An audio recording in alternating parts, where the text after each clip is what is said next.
পানির ভেতরে মনের আনন্দে পিয়ানো বাজাচ্ছে অক্টোপাস। একদম ঠিকই শুনেছেন, অক্টোপাস মানেই রহস্যময় এক জলজ প্রাণী। তবে পিয়ানো বাজানো অক্টোপাস এমন দৃশ্য এতদিন শুধু কল্পনার মধ্যে ছিল।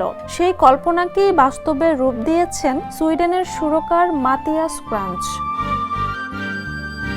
1 মাস আগে তার ইউটিউব চ্যানেলে পোস্ট করা একটি ভিডিওতে দেখা যায় অ্যাকুরিয়ামের ভেতর পিয়ানোর কি টেনে সুর তুলছে একটি অক্টোপাস। ভিডিওটি ইতিমধ্যে 6.3 মিলিয়নের বেশি ভিউ পেয়েছে, ইনস্টাগ্রামেও ছুঁয়েছে মিলিয়ন।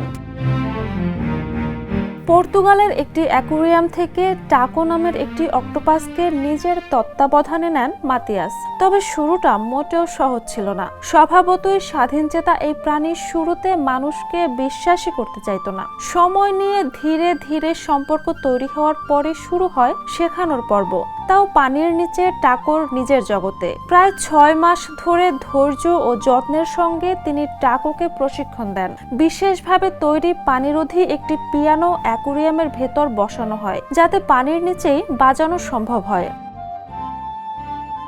সবচেয়ে বড় চ্যালেঞ্জ ছিল অক্টোপাসের শারীরিক সীমাবদ্ধতা। তারা কোনো কিছু চেপে ধরতে পারে না, শুধু টানতে পারে। এই সমস্যার সমাধানে মাতিয়াস পিয়ানোর কিগুলো নতুন করে 3D ডিজাইনে বানান, যাতে টানলেই শব্দ হয়।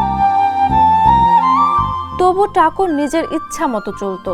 কখনো পিয়ানোর উপর উঠে বসতো, তো কখনো আবার মাতিয়াসকে ঠেলে সরিয়ে দিত। তখনই মাতিয়াস বুঝতে পারেন প্রাণীর মন না বুঝলে কিছুই সম্ভব নয়। অক্টোপাসের আচরণ ও মনস্তত্ত্ব নিয়ে পড়াশোনা শুরু করেন তিনি। টাকোর প্রিয় খাবার কাঁকড়াকে পুরস্কার হিসেবে ব্যবহার করতেই কাজের কাজ হয়। মাতিয়াস যখন গিটারের সুর তোলেন, তখন টাকো তার 8টি পা ব্যবহার করে পিয়ানোর রিডে চাপ দেয়। কখনো খাবারের লোভে, আবার কখনো অভ্যাসের কারণেই সে সঠিক সুর তুলতে সক্ষম হয়। ধীরে ধীরে এই জলজ শিল্পী এমন এক মনোমুগ্ধকর পরিবেশনা উপহার দেয়, যা দেখে বিস্মিত হয়েছেন দর্শকেরা।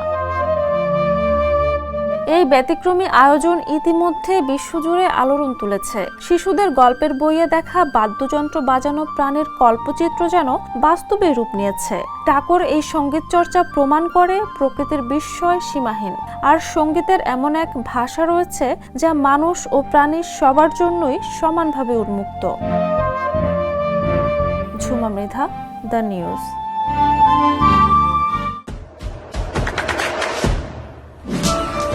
দেশে দেশে সবার সাথে দ্য নিউজ।